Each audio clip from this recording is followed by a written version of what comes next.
very good afternoon. My name is Alok Shrivastava, and in this video I'm going to show you a very simple OpenStack installation using the packstack or RDO. So this is my RHEL 7 machine. I'll just check all the things. My repo is configured. You can see the packages from the RHEL DVD is coming up and the packages from the OpenStack is coming up. That's great. Wow.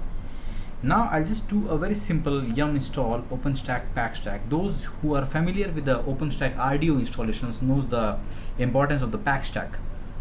I'm just doing a very simple straightforward packstack installation of OpenStack installation using the packstack. So packstack is generally used for the proof of concept ideas and deploying inside your testing environments, but you will rarely use the packstack installation method in a production environment. So as far as the learning is concerned, this is fine. Packstack is fine, but if you want to really put it in a production, then you should avoid packstack and configure all the services manually. So let's do a simple installation here. So let the packages complete. Oh, 13 by 14, 14 by 14, hooah, that's great. So the packstack packages are there. Now what I need to do, I need to use the packstack facility to generate an answer file, and then using that answer file I can install my OpenStack cluster. So one thing that you need to understand is the packstack -help or -h. This is the command that will show you the options available here. Sorry, this is local IP delivery failed, so that means this is actually good. So that means I just need to check my resolve.conf file. My host name is not getting resolved, so etc host, that's great. I'll just use my IP address of 192.168.123.101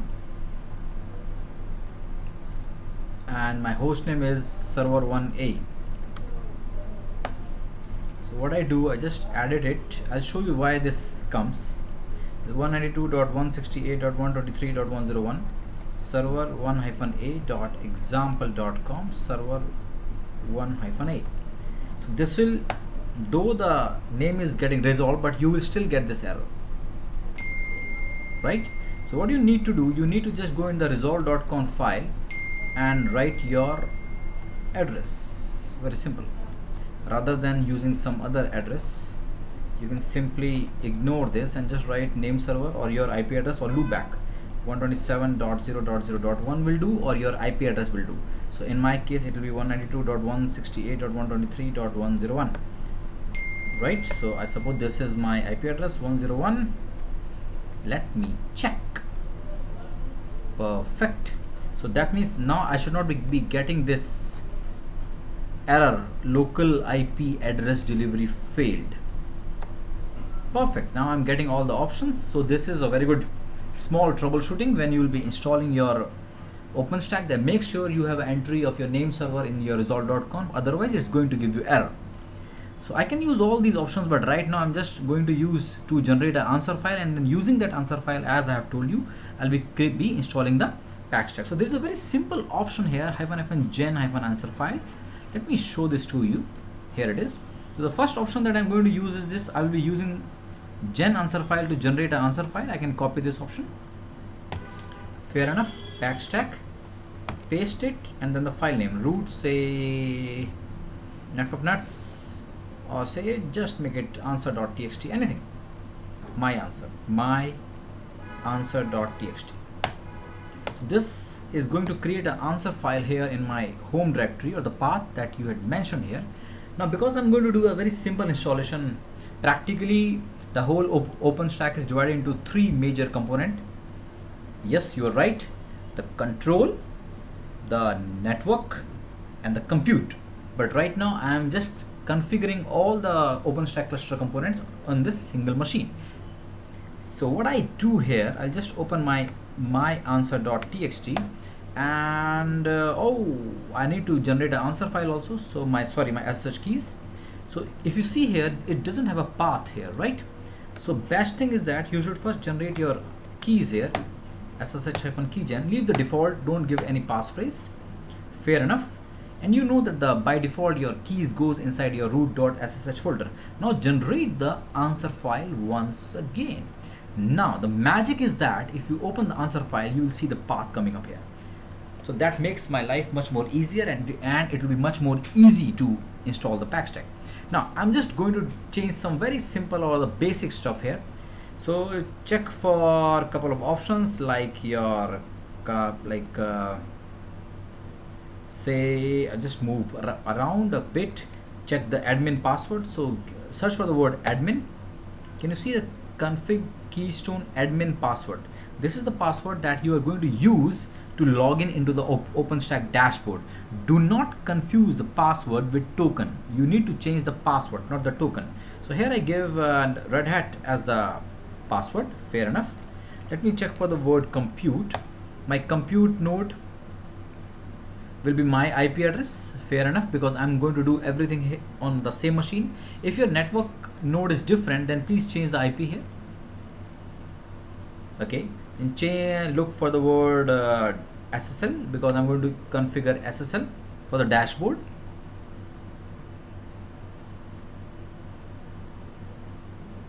Just a moment. Yeah, here it is. Configure horizon SSL so that the dashboard should have a secure communication. Make it yes. Then you can change a lot of things like NTP. If you wish to configure NTP, then it's fine. If you don't want to use NTP, feel free to skip it.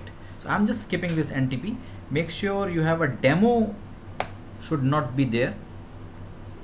Configure provision demo. It's a demo machine which will be used, so I'm not going to use this demo machine for all-in-one installations. Then you have the liberty of choosing whether you want to install Cinder or not, you want to install Swift or not. So I'm just leaving it as it is. Save and come out. Now I need to use this answer file to have my OpenStack cluster installed. So the option will be very simple. Instead of gen answer file, if I give you the packstack-fn help command once again, and you can see there now the option is answer file. So just copy this answer file option from here. Linux gives you so much of help. Paste it and the name of the file, my answers.txt, right? This is the name of my file. I hope this is my answer.txt. Let me check the answer file name. Yeah, my answer.txt. So I can give this command once again. Packstack-fn answer-file. Either you can give a equal to or a space, it doesn't matter. So I give root my answer.txt. Sit back, relax, grab a cup of coffee. It takes its own time, and it uses Puppet in the backend to configure all your services, provided you have configured all the things right. So I'm not expecting any errors here. It will take its own time. So what I'm doing here, I'm just giving it a pause because it will unnecessarily increase the size of the video, or if you wish, I can let it continue. So this is, it's going to install all the things here.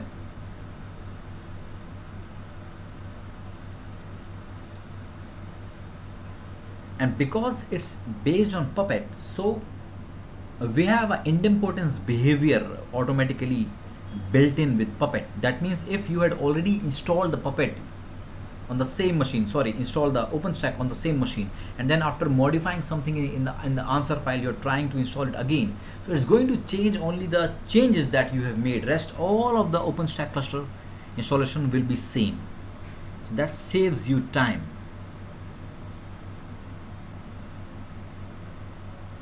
Right?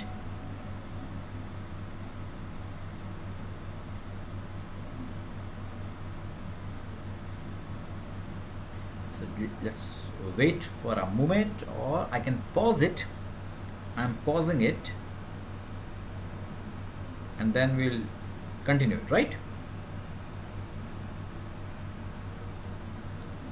So let me do a pause here.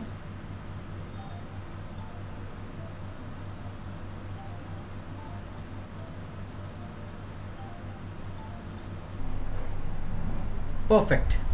So I just started the recording once again, and if you see, it has taken some time and all these options were done successfully.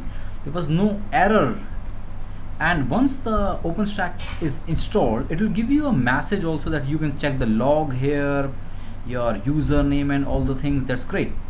So how to access it now? Now what I do, I can open my browser here.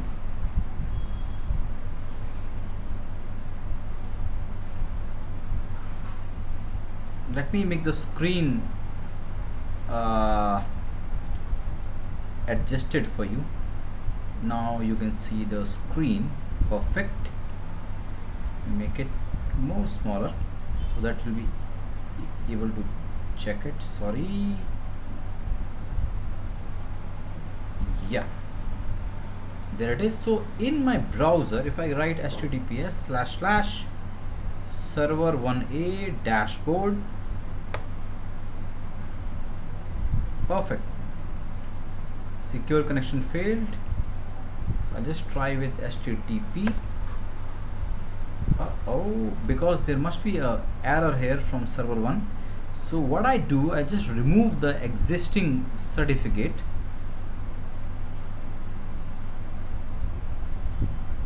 Let me show this.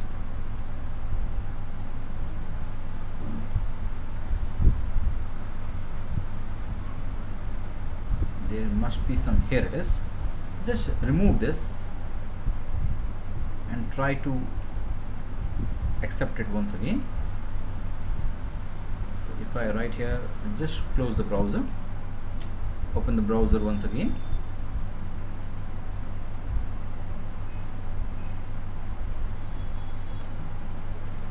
http://server1a dashboard. Sorry. Okay, this is it. So I understand the risk, obviously. Add exception, get certificate, confirm security exceptions. So here it is. You have got the dashboard, Red Hat dashboard coming up. So I can give here admin and the password is Red Hat. So I'm able to log in successfully inside the dashboard. Perfect. This is my OpenStack dashboard available here. So this is, we've just done a very simple installation here of OpenStack cluster using the packstack facility or the RDO. So this is how you install it. So I'm just stopping this video and let's see something else, something different. The different is what will happen if I forget the password. Suppose I logged out from here and I was playing cricket or football or whatever. I got hit on my head. My memory is lost. I don't remember the password. So that means I cannot log in here.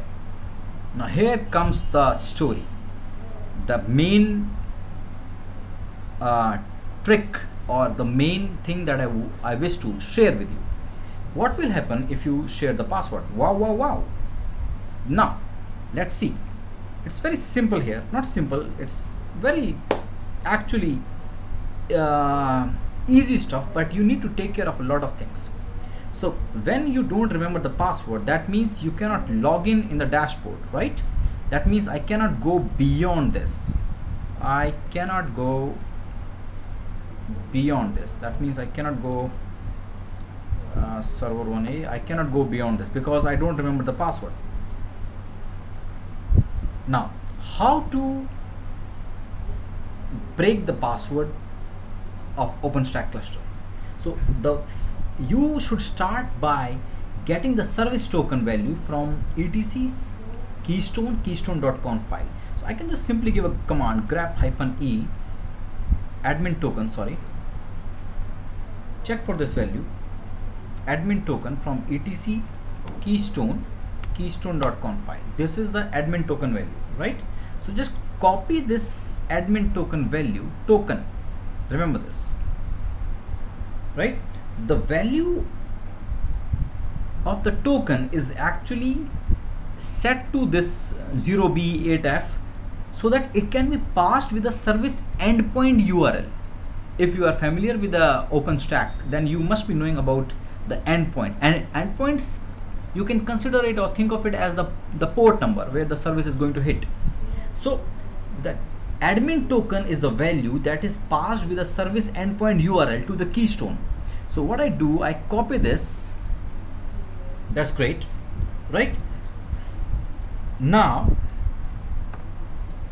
I get the value of OS auth URL from my keystone RC file. There's my keystone RC admin file. This is the file which is used for the authentication when you do it. If I do a keystone RC, you can see there this old password, but I'm not able to log in into it. So I can just copy this OS auth URL endpoint, right? Just or first thing I need to copy this. So I had already I'll just copy this one first. I'll just wait. Where is my mouse? Sometimes mouse behaves in a wicked manner. So I copy this first, create some file, because you must be thinking that the password is here. Yes, the password is here, but someone has changed the password. Now I don't know the password. So first copy this auth OS underscore auth underscore URL value, create a file, any name. Say I give keystone RC admin token networknuts blah blah blah. Okay, I'm not going to use that big name, right? Paste the value here,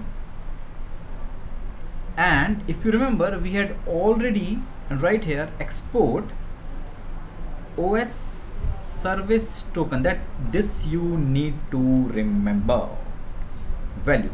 If you remember, I had shown you the OS service token value. So I'll just move out, and this is the admin token value. Then this I had taken it from this grep command from the keystone.conf file. So just copy this once again, open your new file and paste your value here, right? Now this is very important to understand, that OS service endpoint, I need to change it to OS service endpoint. It is the auth URL, so you need to change it to OS service endpoint. And see here, there is some changes. The port number is 5000, and this is showing OS auth URL.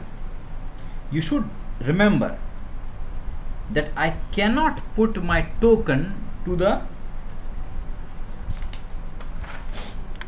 my internal endpoint, which is, or external endpoint, which is 5000. So what I need to do, I just need to do a slight changes here. Once you had copied it just for this path, now change it to right here, OS service endpoint, endpoint, and the IP will be same obviously, but just change the 5000 to 35357. Now what is this? As I was just explaining you, that OS service endpoint, it should point to your keystone administrative endpoint on port number 35357, and it should never point on your port number, your public or internal endpoint, which was 5000 earlier, right? So port 5000 that I had removed is used for the authenticated traffic, and port number 35357, which I had just changed, is used for the non-public administrative traffic, right? So it is recommended that the port number 35357 should never ever be publicly accessible. Okay, just forget all these things. Copy this, copy the auth URL, make it simple, change it to OS service endpoint, change the port from 5000 to 35357, and copy the admin token here. Perfect, that's great.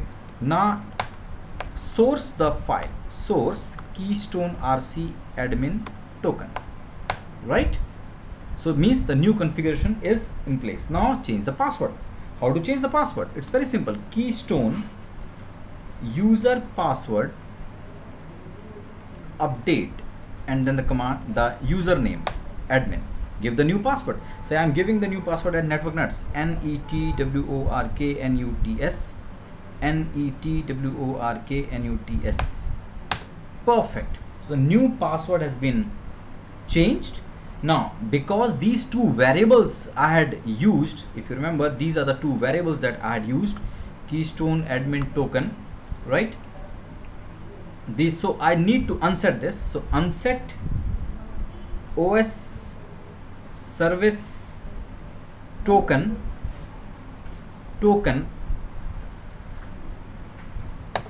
and unset OS service endpoint. Sorry, I always use G for T, I don't know why. Right now open your original keystone admin RC file and change the password here. The password is networknuts, right? Perfect. And see here, this is your admin port 5000. I'm not going to change this, and source this file now once again, keystone admin. Perfect. See here, you are authenticated. You can see the prompt has changed, and I can confirm it if I open the browser once again. Sorry, and try to access it. Give the admin and networknuts, networknuts, and sign in. I should be able to sign in. Update password. Hooah! Great. So this is how you install OpenStack using the packstack facility. And in case you want to break the password, this is how you break the password. It's a very, I think, elementary tool, or the elementary thing that every OpenStack administrator should know, how to break the password in case someone has changed the password and you don't know the current password. So I hope you have liked the video. Thank you very much. See you again soon with more interesting videos. God bless. Take care. Bye bye. Oh wait, I have to stop the video now.